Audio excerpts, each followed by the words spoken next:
A woman discovered her fiancé was cheating, but it wasn't with another woman. It was with her male cousin, and she found out in the worst possible way. Our narrator is 31 years old. She has a young son from a previous relationship.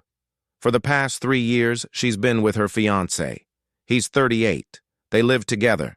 They've been planning their wedding, building a blended family, creating what she thought was a stable future. But the road hasn't been easy. They've been through a lot together. Court cases involving custody issues, his struggles with drinking, financial problems that nearly broke them. Multiple times, she questioned whether the relationship was worth it. But every time, she chose to stay. She believed in him. She believed they could overcome anything together. They'd already survived so much. The hard conversations, the rehabilitation, the rebuilding of trust. She thought the worst was behind them. She thought they'd made it through. Her son had bonded with her fiancé. The wedding planning was underway. Everything seemed to finally be falling into place. Then, 2 nights ago, everything shattered. He came home late that evening. Nothing unusual about that. He'd been staying out more lately. She figured he was dealing with work stress, or maybe just needed space. She didn't push it, but something felt off. He was distant when he got home, barely looked at her, went straight to the shower. She tried to talk to him. He said he was tired, that he'd talk to her tomorrow. She let it go. But she couldn't shake the feeling. The next day, she was cleaning their bedroom. His phone was on the nightstand. It buzzed with a notification. She wasn't the type to go through his phone. She'd never felt the need to before. But something made her look. The notification was from an app called Grindr. She knew what Grindr was. It's a dating app for men seeking men. Her heart dropped. She picked up the phone. Her hands were shaking. She opened the app. It was already logged in. And what she saw destroyed her. Messages. Dozens of them. Conversations with multiple men. Some explicit. Some casual. But one conversation stood out. It was with someone whose profile picture looked familiar. Very familiar. She clicked on it. Her stomach turned. It was her cousin. Her male cousin who was 39. Someone she'd known her entire life. Someone who came to family gatherings. Someone who'd been at their engagement party. She scrolled through the messages. They'd been talking for months. Meeting up. Being intimate. Right under her nose. She felt like she was going to be sick. She confronted him immediately, called him at work, told him she knew. He didn't deny it. He just went quiet. Then he started making excuses. He said he was confused, that he'd been struggling with his identity, that he didn't know how to tell her. She asked about her cousin. He admitted they'd been involved, said it had been going on for about 6 months. She was speechless. 6 months. Half a year of lying, of sneaking around, of betraying her with a family member. She asked if he was gay. He said he didn't know, maybe bisexual. He was still figuring it out. She felt a strange mix of emotions. Betrayal, obviously anger, but also confusion. How do you process something like this? It wasn't just infidelity.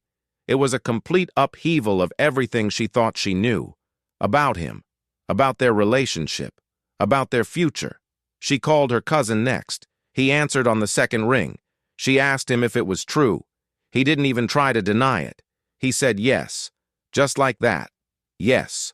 She asked how he could do this, how he could betray her like this. He said he was sorry, but he didn't sound sorry. He sounded defensive. He said they had feelings for each other, that it wasn't just physical. That made it worse somehow. She hung up on him. Then she called her fiancé again, told him to pack his things, that she wanted him out of the house.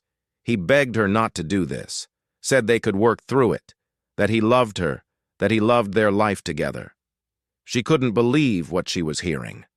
How could he say he loved her? After this?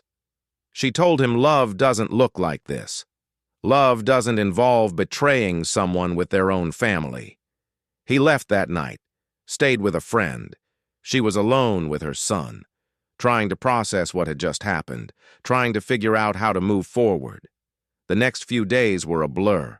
She had to tell her family. That was one of the hardest parts. Her parents were shocked. Her siblings were furious. Everyone wanted to know how long she'd known, how long it had been going on. She felt humiliated, not just by the cheating, but by the fact that it was with her cousin, someone everyone knew, someone who would still be at family events. How was she supposed to handle that? Her cousin tried to reach out. Multiple texts, a few calls. She ignored all of them. She had nothing to say to him. Some family members took her side immediately. Others seemed uncomfortable with the whole situation. A few even suggested she was overreacting. That, yes, the cheating was wrong, but maybe she should consider his struggle with his identity. That made her furious. His identity crisis didn't give him the right to cheat. It didn't excuse the months of lying, the betrayal, the involvement with her family member. She started questioning everything. Were there signs she missed? Looking back, maybe there were. The late nights, the distance, the decreased intimacy between them. But she'd attributed all of that to stress, to the challenges they'd already overcome. She never imagined this. Her fiancé kept trying to contact her, asking to talk, saying he needed to explain. She finally agreed to meet him, just to get closure. They met at a coffee shop, neutral ground. He looked terrible, like he hadn't slept in days. He told her he was sorry, that he'd been struggling with his sexuality for years. Long before they met, he thought being with her would make those feelings go away, that building a family would fix him. But it didn't. The feelings were still there, and her cousin had been someone he could explore that with. She asked why he didn't just tell her, why he had to cheat, why he couldn't have been honest from the start. He said he was scared, scared of losing her, scared of disappointing everyone, scared of admitting the truth to himself. She understood the fear, but understanding didn't mean forgiveness. The wedding is off, obviously. She's trying to figure out the logistics of separating their lives. The lease, the shared finances, all the plans they'd made. Her son is confused. He keeps asking when her fiancé is coming back. She doesn't know how to explain it. Not in a way a young child would understand. She's also dealing with her family. Some have cut off contact with her cousin. Others are trying to stay neutral.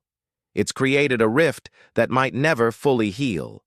She doesn't know if she'll ever trust anyone again. Not in the same way.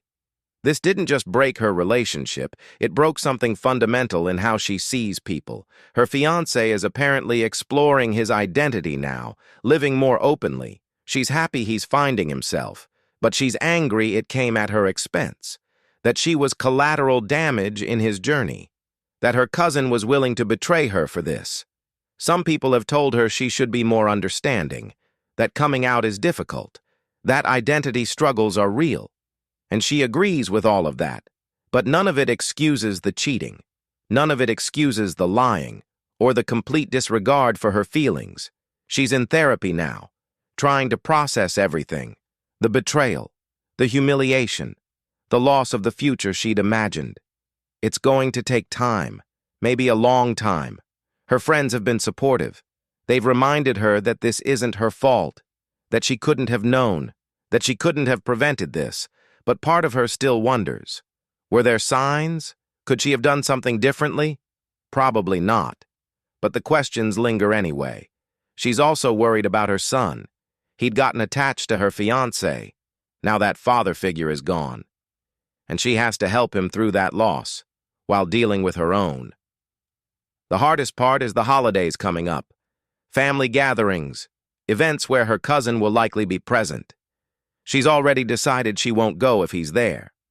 But that means missing traditions, missing time with family members she's close to, all because of someone else's choices. She's angry, she's hurt, and she's trying to figure out how to move forward. One day at a time? Here's the question. Was her fiancé wrong for not being honest about his identity from the start? Or should she be more understanding of his struggle? And what about her cousin? Is family loyalty more important than personal happiness? Who do you think was in the wrong here? Leave your thoughts in the comments below.